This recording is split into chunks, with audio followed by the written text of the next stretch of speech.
수많은 사람들이 예수님을 따랐을 거 아닙니까? 뭐 예수님을 따른 사람이 한두 명이에요. 오병의 기적 때 장정만 먹고 12광주리가 남았는데, 근데 마지막 예수님이 제자들한테 요한복음 6장에서 묻는 것은 베드로였어요. 베드로야 너도 가려느냐? 영생의 말씀이 있는데 제가 어디로 가겠습니까? 제자들 12명 남았고요. 그 중에 예수님이 주목하여서 물어보는 사람은 베드로밖에 없어. 그것도 예수님 십자가에서 남은 사람은 아무도 없었어요. 다 도망가 버렸지. 근데도 예수님께서는 내가 너와 함께 할 거라고.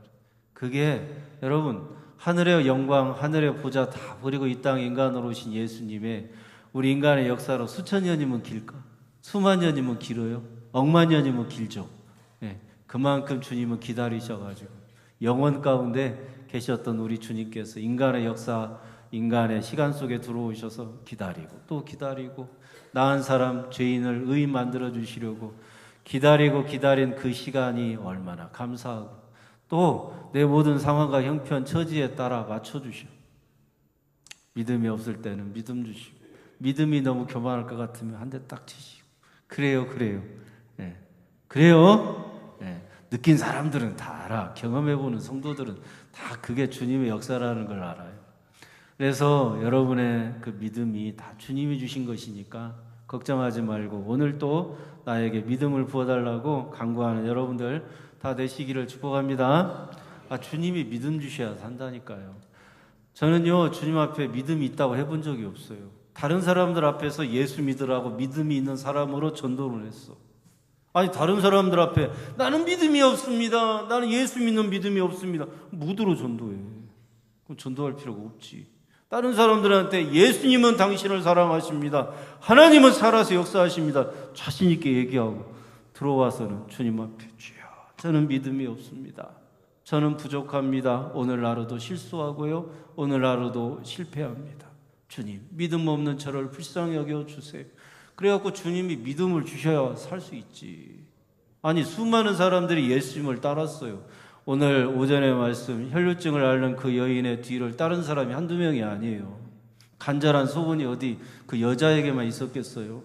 병든 사람이 어디 그 여자에게만 있었고, 가정에 문제 많은 사람이 어디 그 여자만 문제가 있었겠냐고요. 병든 것만. 가정에 문제 있는 사람들, 많은 사람들도 예수님의 뒤를 따랐지. 근데 예수님께서는 뒤돌아보시면서 따라 안심하라고 딱 꼭 찍어서 그 여인에게만 말씀하셔. 왜요?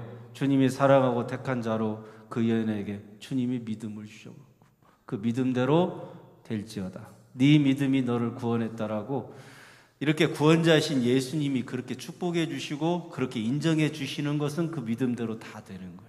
왜냐하면 예수님은 전능하셔서 말한 대로 이루어져요. 앞으로 수십 년 후에 일어날 일도 지금 이루어졌다고 말씀하시는 분은 예수님밖에 없어요. 왜요? 이루어지니까. 그러나 우리 인간의 입장에서 보면 따라가야 돼요. 주님이 따라오게 하시는지 내 믿음 갖고 따라가는지 헷갈려도 우리는 주님을 따라가는 거예요. 우리는 주님을 따라간다고요. 근데 어느 날 어느 순간에 깨닫게 돼요. 이 모든 게 다 주님의 역사라는 것을. 그걸 깨닫게 되는 성도에게 성령의 임재가 있고 주님의 역사하심이 있는 줄로 믿으시기 바랍니다. 많은 사람들이 예수님을 따랐잖아요. 근데 하필 그 여자만 뒤돌아보시면서 내 믿음대로 구원받았다고 하고 안심하라고 하시냐고. 그거는 예수님께서 그 여인을 오래전부터 기다리신 거예요.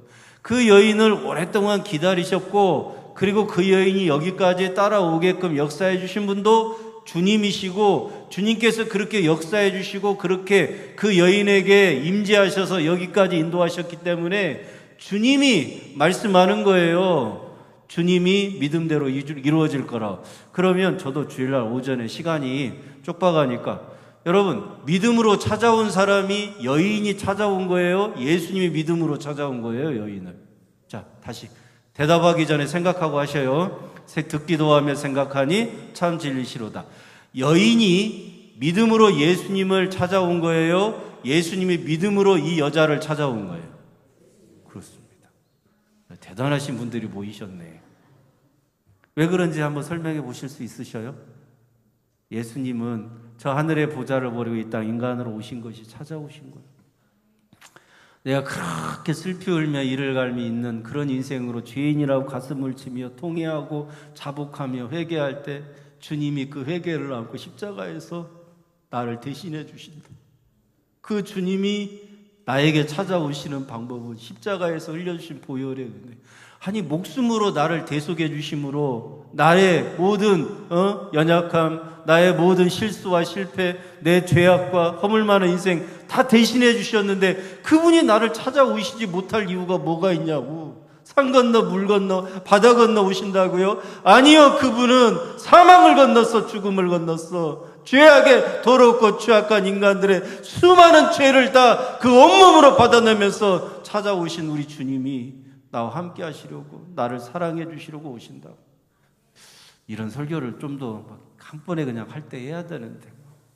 여러분, 그러니까 오후 예배 이렇게 앉아 계신 분들이 복이에요, 복이에요?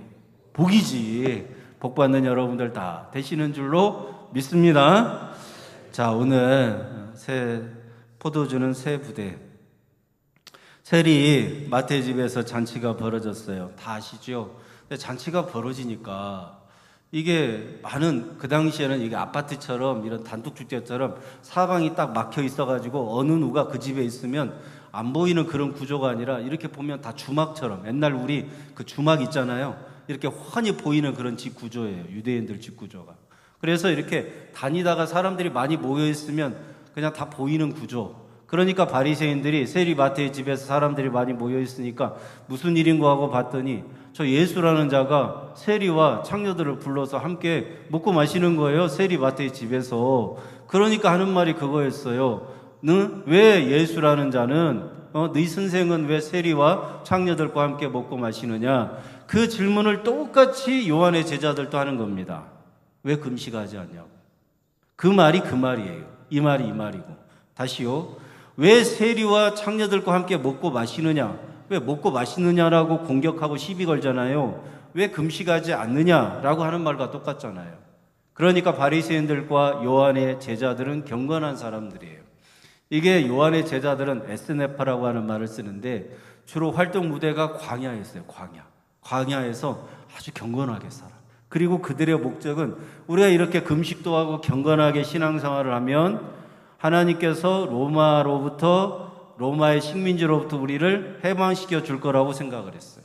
이게 에스네파라고 세례 요한 계열의 사람들이었어요. 바리새인들은 이런 거예요.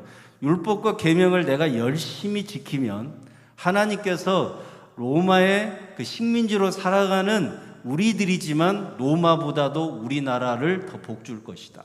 그래서 우리가 더 복받고 천국에 들어가는데 저 로마에 있는 사람들이 못 가는 천국을 우리는 가게 될 거라고 생각하고 신앙생활 열심히 하는 사람. 그러니까 굳이 로마의 식민지로부터 벗어날 그런 생각 별로 안 해도 돼요. 그냥 로마랑 협력하고 타협해도 돼. 왜냐하면 우리가 신앙생활 잘하면 저 로마보다도 위대한 민족도 되고 복받는 민족도 되고 천국 가는 사람들도 될 거니까 굳이 그렇게 신경 안 써도 된다고.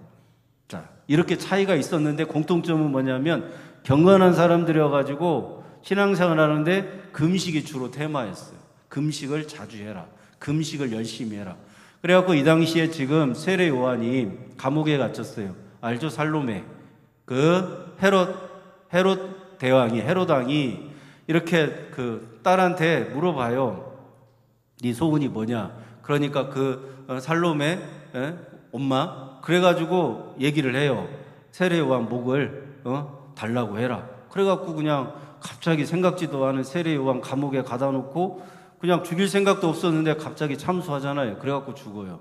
세례 요한이 아주 성경에서는 이상하게 죽습니다. 그냥 갑자기 그냥 헤롯 왕의 딸에 의해서 뒤에 조정하는 엄마가 있었고 딸에 의해서 갑자기 참수를 당해. 그런데 이 세례 요한의 제자들이 지금 감옥에 갇혀 있잖아요. 자기 선생이. 그러면 예수님은 그 창녀들과 죄인들과 함께 먹고 마시는데 그럼 안 된다는 거예요. 지금 우리가 세례 요한이 예수님하고 같이 동역 개념으로 했잖아요. 예수님하고 같이 일을 했잖아요. 그 세례 요한이 감옥에 갇혔는데 그러면 왜 우리는 지금 금식하면서 요한이 감옥에서 풀려나기를 간구하면서 기도하는데 왜 같은 편인 예수님과 너희 제자들은 죄인들과 함께 먹고 마시냐? 금식해야 되지 않냐라고 물은 거예요. 당신의 제자들은 금식하지 아니하나이까? 예수께서 그들에게 이르시되 혼인집 설림들이 신랑과 함께 있을 동안에 슬퍼할 수 있느냐? 자, 슬퍼할 수가 있느냐라고 물어요. 슬퍼한다는 말, 금식하고요, 슬퍼하는 것은, 금식하고 슬퍼하는 것은 같이 가는 거예요. 그죠? 근데 예수님하고 금식은 어울리지가 않아. 그럼 예수님하고 슬퍼하는 것은 어울려요? 어울리지 않아요? 어울리지 않아요. 그쵸? 금식하고 슬퍼하는 것은 같이 가요. 근데 예수님하고 금식은 안 어울려요? 그럼 예수님하고 슬퍼하는 것은 어울려요? 안 어울려요? 안 어울려요. 그래서 예수님이 오셨으며 왜 슬퍼하는 금식을 하느냐? 왜 금식을 하는데 슬퍼하는 금식을 하느냐라고 예수님께서 이렇게 물어보는 거예요. 혼인집 손님들이 신랑과 함께 있을 동안에 슬퍼할 수 있느냐? 여러분, 자, 이 금식이라고 하는 게 제도화가 되어 있어요. 우리는 사순절에 주로 금식을 했는데 이게 제도처럼 굳어져 있었잖아요. 근데 이 사순절이 천주교에서 왔는데 천주교가 사순절에 금식을 많이 해요. 그거를 기독교가 영향을 많이 받은 거예요. 자, 이게 제도화가 되어 있어요. 제가 잘 모르는데 불교에서도 무건수행 중이니까 큰 승려는 지금 무건수행 중이니까 금식하고 있고 자선하고 참선하고 이런 얘기를 드라마 대사에서 하더라고. 저는 그냥 그것만 보고 추측해 보는 거예요. 무건수행 중이셔서 만날 수 없고 지금 금식 중에 있습니다. 금식하면서 이렇게 참선하고 있습니다. 이런 얘기를 하더라고. 그래서 불교도 어느 특정한 기간에 그 불교의 어떤 그 율법이죠. 불교의 어떤 교리의 특정한 기간에는 금식을 하는구나. 기본적으로 매일매일 불교에 속한 사람들은 고기를 안 먹잖아요. 이게 제도화가 되어 있어요. 고기를 안 먹는 거 법으로 제도화가 되어 있어요. 이슬람 라마단 21일 동안에는 먹지를 않습니다. 물도 안 마셔요. 그래서 아침 해가 뜨면 저녁 해가 질 때까지 아무것도 안 먹는 게 21일 기간이에요. 21일 기간. 그럼 그 21일 동안 물도 안 먹는데 이게 법으로 정해져 있어요. 제도화가 되어 있어요. 딱 계명으로 정해져 있는데 예수님이 오셔서 그러시는 거예요. 금식할 거 없다. 나는 너희가 금식하면서 슬퍼하는 거 원하지 않는다. 그러면서 이 제도화되어 있는 금식에 대해서 요한의 제자들에게 이렇게 율법과 계명에 의한 제도가 이 금식이라고 하는 것에 대해서 제도화가 되어 있는 것에서 자유함을 주셔요. 그래서 예수님께서는 아니 신랑이 왔으면 혼인잔치고 신랑이 왔으면 금식하면서 슬퍼할 필요가 뭐가 있겠느냐. 기뻐해라 즐거워해라 행복한 인생을 너희가 살기를 원한다고 하시면서 그동안 그렇게 생각했던 제도에 의해서 금식이 규정되어 있었는데 거기에서 자유함을 주셔요. 거기에 자유함을 주셔. 그러니까 이상한 거예요. 이해가 안 가는 거예요. 너무 충격적인 거예요. 왜냐하면 지금 세례 요한도 감옥에 갇혀 있고 언제 죽을지 모르는데 하나님의 그 도우심으로 빨리 나오게 하려면 우리가 더 경건하게 그럴 때마다 금식하라고 정해 놓았으니까 종교적인 어떤 경건을 가지고 열심히 금식해가지고 세례 요한도 감옥에서 나오게 해주시고 열심히 금식해가지고 경건하게 우리가 신앙생활에서 우리를 더 이렇게 추앙하는 사람들이 많아지고 우리 세력이 더 커지게 해야지. 왜 아무 도움도 안 되는 세리와 창녀들 데려다가 먹고 마시고 금식하지 않냐고 요한의 제자들이 물었다는 거예요. 충격적인 거예요. 왜냐하면 이해가 안 되니까. 도저히 자기들 신앙적인 상식으로는 이상하게도 예수님이라고 하는 분이 저 세리와 창녀들과 먹고 마시는 게 이해가 안 가는 거예요.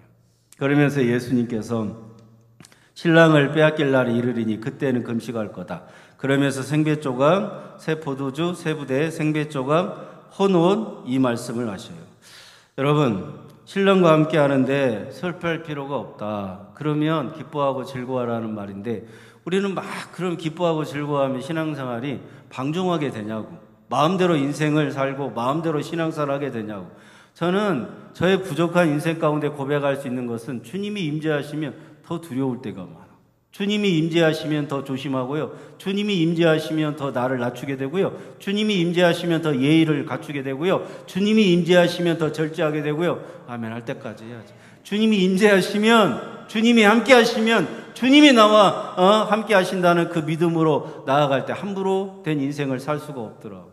여러분, 이게 율법과 계명보다 더 우리의 인생을 강제하는 것보다 더 자유하면서도 기쁨으로 충만한데 주님이 영광 받으시는 인생을 살게 되는 저와 여러분들이 되기를 주님의 이름으로 축원합니다. 금식이 제도가 돼갖고 율법에 매이고 계명에 매여서 사람들은 이 어떤 특정한 기간에 꼭 금식을 하려고 그래. 가정에 어려움이 오고 자녀들에게 어떤 안 좋은 일이 생기면.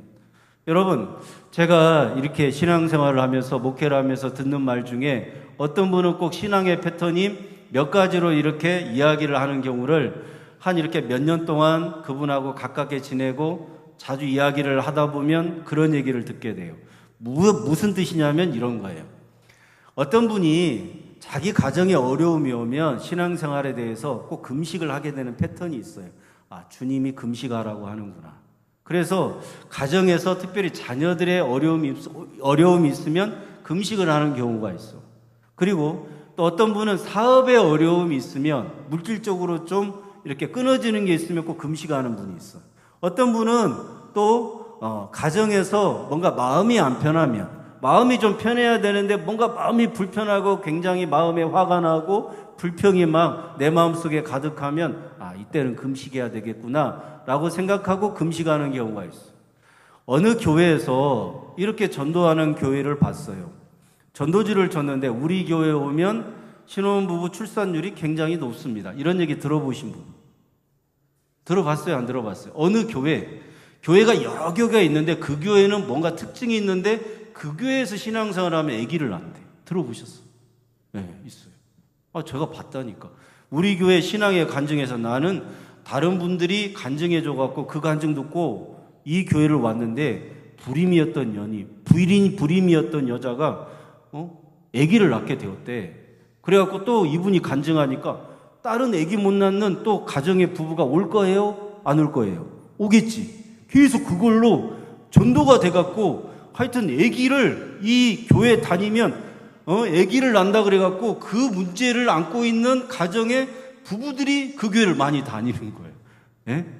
근데 그런 교회도 봤어요. 갖고 아예 교회 전도지가 우리 교회에 오면 뭘 낳는다고? 아기를 낳습니다. 이렇게 된 거예요. 그러면 여러분 계속해서 그 교회 아기를 낳으려고 어느 부부가 등록을 하고 교회를 다닐 때는 누구를 보고 다니느냐? 그 앞서간 불임 부부들. 아기 못 낳았다가 아기를 낳은 그 부부들. 왔는데 나는 효과가 없어서 떠났어요. 몇 년 전에. 그리고 2년 전에 떠난 부부도 있어. 그 떠난 부부도 아기를 낳은 부부 못지않게 많아. 근데 그 교회에 남아있는 부부들은 아기를 낳은 부부들밖에 없어. 그러니까 다시 말해서 그 교회 부부들이 와서 아기를 낳을 거라고 믿음으로 이렇게 오게 되는 경우는 이미 그 교회 아기를 낳은 사람들이 간증하고 있고 아기 손을 붙잡고 있고 유추부시대 가면 그 아기들이 많고 그 아기들이 왔다 갔다 하는 것을 보면서 나도 아기를 낳을 거라고 생각하면서 그 교회를 다니는 건 이거는 어떻게 생각하십니까? 여러분, 이것이 개인적인 제도화예요. 개인적인 제도화. 그런 말씀 있잖아요. 각기 양이 제 길로 가거늘. 각기 자기 소견에 오른 대로 각기 양들이 제 길로 간다고 할 때, 제 길로 갈 때 누구만 보고 가냐? 예수를 보고 가는 게 아니에요.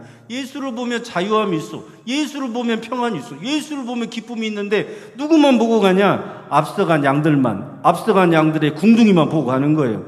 그게 무슨 말이냐면 각기 양들이 제 길로 갔다는 말의 의미가 앞서간 양들의 그 엉덩이만 보고 나도 그 뒤를 따라가고 있는 거예요. 그게 바로 그런 뜻이에요. 그래서 신앙생활을 할 때 예수를 바라보지 않고 어떤 사람들이 신앙의 길을 걸어간 그 발자취, 그 뒤를 보고 그 사람의 궁둥이만 보고 따라가는 성도는 그 신앙 가운데 이미 율법적이고 또 계명의 율법적이고 계명에 대한 제도가 이미 그 사람 속에 들어가 있어요. 이해하시겠어요? 자, 그것도 벗어나야 돼요. 사랑하는 여러분, 우리는 예수님을 바라봐야 된다. 왜 개인이 신앙생활 하면서 몇 가지 신앙의 패턴이 앞서간 성도들의 어떤 그 궁둥이만 보고 따라가냐고. 교회를 정하는데 불임 부부, 난임 부부, 앞에 신앙생활한 부부들이 이 교회에서 아기 낳았다 그래갖고 그 교회 나도 등록하고 아기 낳으려고 교회 다니는 게 정상이요. 그런데 이상하게도 어느 교회의 특징을 그렇게 이야기하고 어느 교회의 특징을 그렇게 이야기하고 어느 교회에 가면 어떻다더라. 이런 것으로 신앙생활 하는데 꼭 앞서간 그런 성도들의 궁둥이만 보고 따라가는 거예요. 여러분, 그게 바로 개인의 제도화에 의해서 이미 율법에 매여 있는 것이다 이 말입니다. 우리는 그 신앙에서 벗어나야 돼. 저도 여러분도 예수님만 바라보고 가셔야 된다. 그래서 새 술은 새 부대, 새 옷은 새 옷끼리 붙어야지. 새 옷은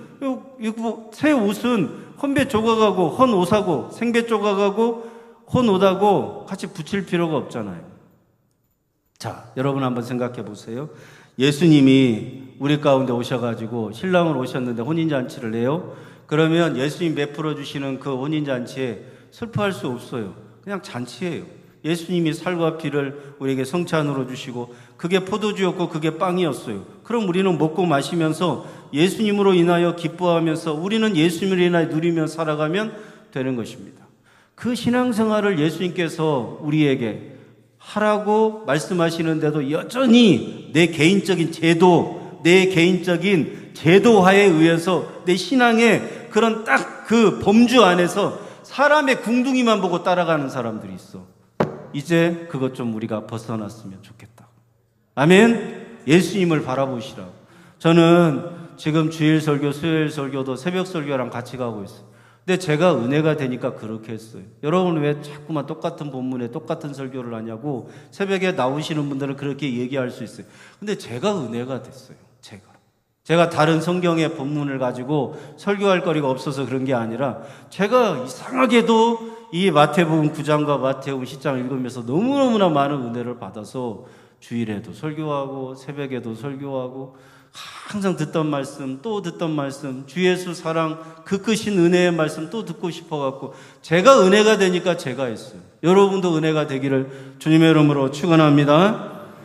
여러분, 예수님께서 이렇게 말씀하셔요. 자, 생배 조각을 낡은 옷에 붙이는 자가 없나니 이른 기운 것이 그 옷을 당겨 헤어짐이 더하게 되고 새 포도주를 낡은 가죽 부대에 넣지 않는다. 만약에 헌 부대에 새 포도주를 담으면 터져버린다. 그러므로 새 포도주는 새 부대에 넣어야 된다고 말씀해요. 이 말씀을 설교를 하는데 술 얘기를 하잖아요. 포도주 얘기. 새 포도주는 새 부대. 정치권에서도 이 얘기 많이 쓰잖아요. 어떤 제도와 틀을 바꿀 때 새 술은 새 부대에 넣어야 된다고 하지 않냐. 뭐 이런 얘기 하잖아요. 그러니까 제가 너무 이상한 거예요. 이런 얘기를 하면 만약에 이걸 예수 얘기로 안 하면 누군가 다른 사람에게 들은 설교의 말씀을 이야기할 때 술 얘기밖에 생각이 안 나요. 포도주 얘기밖에 생각이 안 나요. 아니, 생배조가 헌옷 붙이지 않는다. 이걸 예수가 빠져버리면 옷 얘기하는 것으로 알아. 옷 얘기. 구시대와 신시대가 서로 이렇게 붙으면 안 된다. 뭐 이런 얘기로 와라. 이거 전혀 그런 얘기가 아니에요. 이거는 예수님 얘기예요. 예수님 자신에 대한 계시라고. 그래갖고 지금 옷 얘기하는 거예요.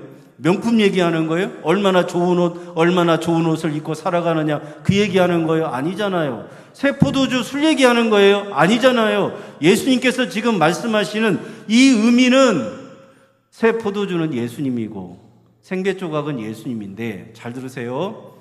헌 옷은 율법과 계명, 자신의 개인의 제도화까지 오늘 그동안 하지 않았던 말씀 하나를 붙였어요. 제발 다른 사람 궁둥이 보고 신앙생활 좀 하지 마요. 다른 사람 그렇게 신앙생활하는 모습 보고 나도 제발 그런 쪽으로만 따라가려고 하지 말고 오늘 예수님을 만나라고. 개인의 제도화까지 이렇게 신앙생활을 예수를 바라보지 않고 율법과 계명에 매여서 제도적인 것에 매여서 하는 사람은 이 사람은 헌옷이라고. 생배 조각이신 예수님을 붙이면 어떻게 된다고? 어떻게 된다고요? 헤어지게 된다고. 예수님은 새 포도주예요. 예수님 오셨는데 여전히 다른 사람 궁둥이만 보고 개인적인 제도에 의해서 율법과 계명에 사로잡혀 갖고 하던 대로 신앙생활 하면서 그 사람을 따라가게 될 때 나는 헌 부대인데 그거면 헌 부대가 되는데 새 부대에 담아야 되는데, 그러면 헌 부대가 돼갖고 새 포도주를 거기다가 담으려고 하면 찢어져 버리고 터져 버린다고. 성경에서 옷이 헤어진다, 그리고 부대가 터져 버린다고 하는 것은, 이것은 구원받지 못한다는 말입니다. 구원받지 못한다는 말. 동의하십니까? 동의하세요? 이런 거예요, 여러분. 내가 주님 앞에 나올 때, 주님, 저는 믿음이 없습니다. 그러면 이미 나는 헌 부대에서 뭐가 됐어? 새 부대가 됐어. 갖고 예수님이 내 안에 임재하셔서, 예수님의 살과 예수님의 피로 내 안에 임재하셔서 보혈의 그 은혜로 말미암아 나를 깨끗하게 씻어서 나를 의롭다함을 얻는 새 부대가 되게 해주셔서 새 포도주를 담으셔. 그러니까 찢어지지 않아요. 그러니까 헤어지지 않아. 생배 조각과 헌옷도 마찬가지. 근데 여전히 내가 율법과 계명을 그리고 내 개인적인 제도에 의해서 내 하던 신앙생활대로 다른 사람 궁둥이 보고 다른 사람 엉덩이 보고 계속해서 그것만 보고 따라가다가는 터져버린다고. 옷이 찢어져 버린다고. 이 말씀 깨닫게 되는 은혜가 있어지기를 주님의 이름으로 축원합니다. 여러분, 묵은 포도주가 더 좋대. 나는 헌옷이 좋대. 그 얘기하는 게 아니에요. 포도주는 묵은 포도주가 좋을 수 있어. 옷은 내가 20년 전에 산 옷이 더 애정이 있을 수 있어요. 그 얘기를 하는 게 아니라, 내가 새 포도주이신, 그리고 생배 조각으로 오신 예수님을 내가 받아들일 때는, 내가 그 예수님을 영접하고 그 예수님이 내 안에 임재하실 때는 나는 어떻게 고백해야 되느냐? 주님, 저는 오늘 또 실수합니다. 주님, 저는 오늘 또 실패합니다. 저는 오늘 또 계명과 율법에 매이고, 나는 인간이 만들어 놓은 제도에 의해서 끊임없이 나 자신을 괴롭히고, 나는 거기에 따라 얽매이면서 다른 사람들 힘들게 하는, 비판하는 인생을 살 때가 너무나도 많습니다. 내 안에 있는 죄성과 내 안에 있는 교만함으로 다른 사람들을 힘들게 할 때도 너무나도 많은 죄인입니다. 주님, 저는 부족합니다. 주님, 저는 연약합니다. 이렇게 주님 앞에 버림받아 마땅한 헌 부대가 저이고 헌 옷이 저입니다. 그런 저를 불쌍히 여겨주세요, 긍휼히 여겨주세요 했더니 주님께서 믿음을 확 주셔가지고, 주님께서 은혜를 막 부어주셔가지고 주님이 내 삶을 바꾸셔. 주님의 은혜를 아는 성도의 믿음으로. 그랬더니 내가 새 부대가 돼갖고, 내가 새 옷이 돼갖고, 주님이 나한테 입혀주신 그 의롭다는 옷을 입고 새 포도주를 담은 예수님으로 충만한 은혜를 아는 성도가 돼갖고 주님을 찬양하고 영광 올리더라, 이 말이에요. 여러분, 그러니까 우리는 주님 앞에 어떻게 나아가야 되겠냐? 내가 믿음이 있습니다. 주님, 내 믿음 지켜서 살았습니다. 나는 믿음대로 살았습니다. 내 믿음 지키면서 살았습니다. 그렇게 어렵고 힘들 때도 내 믿음 지켰습니다. 나는 믿음으로, 나는 그 어렵고 힘든 시기를 거쳐서 이렇게 여기까지 내 믿음 지키고 신앙생활 하면서 살았습니다. 이렇게 고백하지 말고, 이렇게 하지 말고, 그렇게 믿음을 주신 주님의 은혜라고 고백하는 여러분들 모두가 다 되시기를 주님의 이름으로 축원합니다. 여러분, 우리가 신앙생활에서 오늘 꼭 여러분이 기억하셨으면 좋겠다 싶은 게, 좀 다른 사람 궁둥이 엉덩이 보고 좀 따라가지 마시고. 신앙의 모델, 인생의 모델은 사람이 근본적으로는 될 수 없어요. 일시적으로는 따라갈 수 있지, 일시적으로는 도움을 받을 수 있지. 근데 우리 예수님 좀 바라보자. 예수님 좀. 예수님은 새 포도주세요. 예수님은 생배 조각으로 오셨어요. 그러면 우리가 여전히 내 개인적인 어떤 제도에 의해서 사람에 끌려다니고 율법과 계명에 끌려다니면 옷이 찢어져 버려요. 안 붙여놔도 이건 찢어져 버려요. 헤어지는 거고, 그런 새 포도주를 헌 부대에 담으면 터져요. 그럼 구원받지 못한다는 말이에요. 구원받지 못해요. 왜요? 수많은 사람들이 예수님의 뒤를 따랐지만 예수님의 옷을 만지고 예수님이 뒤돌아보면서 따라 안심하라, 내 믿음이 너를 구원했다고 한 건 12년 혈혈증 앓는 그 여인이었어요.